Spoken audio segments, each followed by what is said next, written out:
ಕೊಲೆಗೈದ ಕತೆ.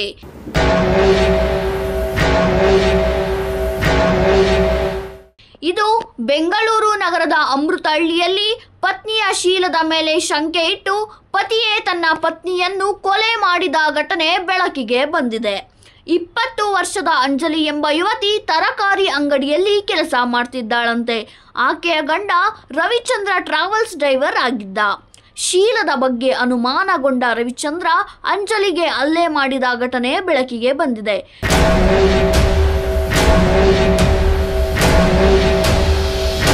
ನಂತರ ಚಾಕುವಿನಿಂದ ಕತ್ತಿಗೆ ಇರಿದು ಕೊಲೆ ಮಾಡಿದ್ದಾನೆ.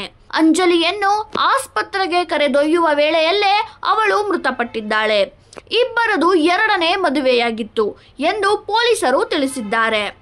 ಅದೇ ದಿನ ಬನಶಂಕರಿಯಲ್ಲಿ ಮತ್ತೊಂದು ಘಟನೆ ಸಂಭವಿಸಿದ್ದು, ಪಾರ್ಟಿ ವೇಳೆ ಜಗಳದಿಂದ ವೇಲು ಎಂಬಾತ ಬಿಯರ್ ಬಾಟಲಿನಿಂದ 45 ವರ್ಷದ ಸುರೇಶ್ ಮೇಲೆ ಹಲ್ಲೆ ಮಾಡಿ ಕೊಲೆ ಮಾಡಿದ್ದಾನೆ.